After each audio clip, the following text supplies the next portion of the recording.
They say a man's worth is measured by what he can endure. If that's true, then perhaps I was rich long before I ever owned my freedom.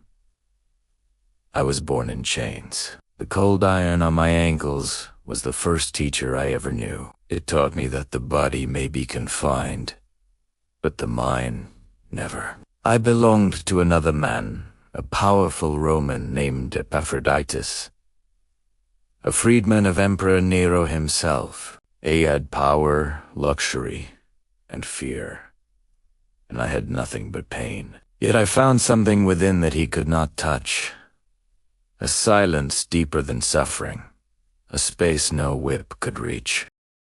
Every time he struck me, I learned to ask what truly belongs to me.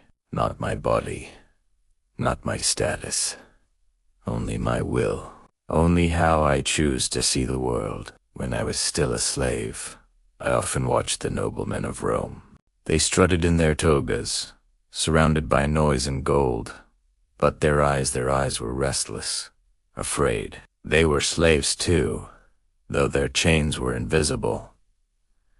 Slaves to greed, to praise, to fear of losing what they had. And he taught, maybe freedom is not the opposite of slavery. Maybe it's the opposite of fear. I began to listen, not to people, but to reason. I read what I could. I listened to philosophers in the marketplace, men like Musonius Rufus, a teacher who believed that wisdom was not in words, but in how one lives through pain. He became my guide. And for the first time in my life, someone spoke to me as if I was not a slave, but a human being capable of virtue. When Nero died and Rome shook with blood and ambition, I walked through the chaos with nothing but my thoughts. People killed for power.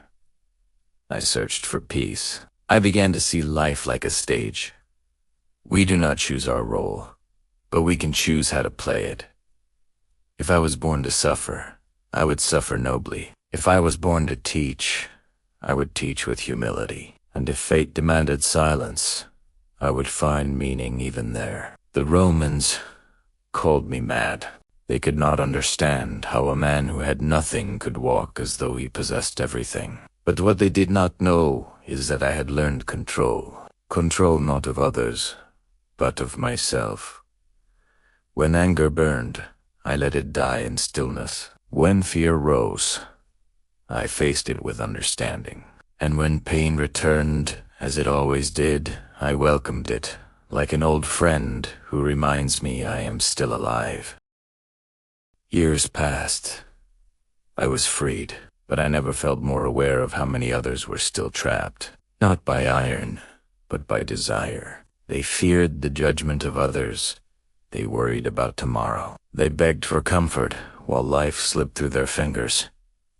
So I began to teach. Not in the grand forums of Rome, but in simple gatherings, among those who had seen the truth, that everything external is beyond our control. And yet, the one thing that remains ours is the choice of how to live this very moment. Every morning I ask myself, what is within my power today? Not fortune, not fame, but patience, courage, kindness. And when the day ended, I asked again, what did I allow to disturb my peace? There were times when my students wept, when they told me the world was cruel, unfair, heavy, and I said, yes. But the world was never promised to be kind. It is the place where souls are tempered like iron in the fire of pain and loss. If you avoid the fire, you remain weak metal, untested, unworthy of strength. Remember, it's not what happens to you that breaks you, it's how you meet it.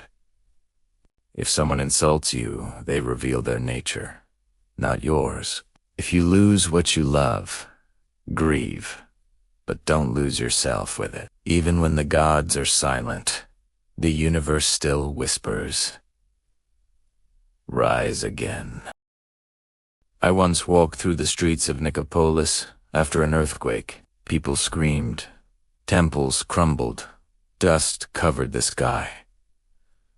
But I stood still, and in that chaos, I realized I could lose everything and still not be lost, because I had already let go. To live as a Stoic is not to be cold. It's to burn quietly, without being consumed. To allow deeply, but never cling. To give, without demand. To see the end in every beginning, and the beginning in every end. They asked me once, Epictetus, what is happiness? And I said, it's the quiet agreement between your will and the world. When you stop fighting reality and begin walking beside it, you become free. But don't mistake acceptance for surrender. A man who accepts his fate still acts, but he acts with wisdom, not desperation. If life gives you chains, walk with dignity. If life gives you freedom, use it to serve others. Because the purpose of strength is not domination, it's compassion. Now I am old. My hands shake when I write these words. The young men who visit me seek peace, but they look for it in words, in lessons, in other men's approval. I tell them what I tell you now. Peace is not something you find. It's something you stop losing. Stop losing it to anger. Stop losing it to fear. Stop losing it to people who cannot see your worth.